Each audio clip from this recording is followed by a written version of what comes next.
think we're starting talking about the main talking point from the fixtures, right? It's City and United, and they're most likely blanking game week 1, and we got a lot of questions about it. So figure we just bang this out. So shorts for Salah. What the fuck do we do now? Do we run with no City or United? Do we use hits? Chuck Norwich with the schedule being released. Do we get 3 City and United assets, bench them game week 1? How much money are you happy to bench? All the normal stuff. Early wild card. How many weeks can you go without City? All that stuff. Everyone's asking. Do you have gut feels? I mean, definitely go without any of the premium assets. I think that you're asking for trouble there if you're benching someone when it'll prevent you from getting someone like Obbs, right?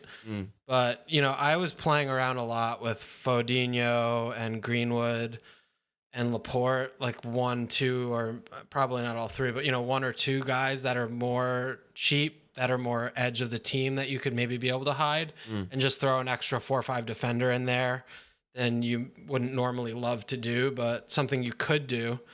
And I think, to me, like Mo, Werner, Ziyech have been like the stables in my team. And then I'm looking at sort of those other 3 or 4 attacking spots as like, what am I doing here?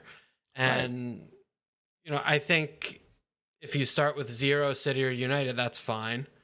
But you want to think, at least in your head, of what's your plan. Like, are you dead ending to like 2 game weeks and then wild card?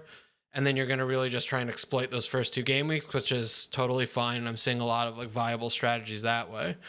Or are you, trying to hedge and pick players who have games and you think will get points, but you could also, maybe save and then use a triple move for -4 to get in some City players for like Obbs out, like Son out, or Obbs and Kane out, something like that, right? So I think those are the things that, anyone in the Discord, like that's what everyone's been sort of talking about. Yeah.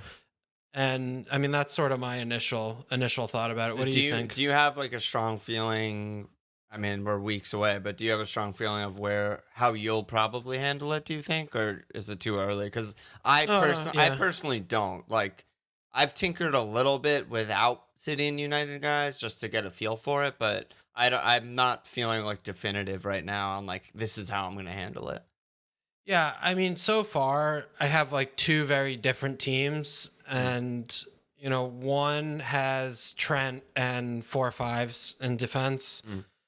And that team also has Greenwood and Foden. So I would just hide them and I would do like a 5-3-2 thing. Yeah. And then put them back in, and I would be in a 3-5-2, and then I would do like Obbs and that second cheap forward out for, Kevin or Raz or Kuhn or whatever.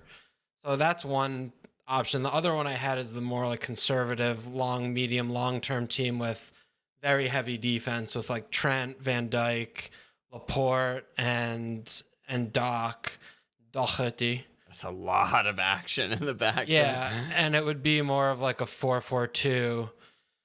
So, that, and in that case, I wouldn't have any City or United attackers. I would probably only have Laporte, who I would hide, and I would just play like Mitchell or something that first week.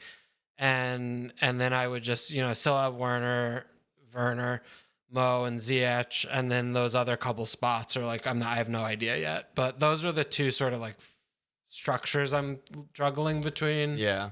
And I don't like one more than the other yet. I'm not sure. Right. Man, and there's also the early wild card, I think, is very viable too. It's starting to feel like one of those things where as long as you have a plan, you're kind of okay, and there's not one definitely better way to do it or whatever. Yeah. Unlike post restart, where it's like, this is definitely one to do the things. Right? This is definitely how you maximize your bench or whatever. Yeah. Yeah.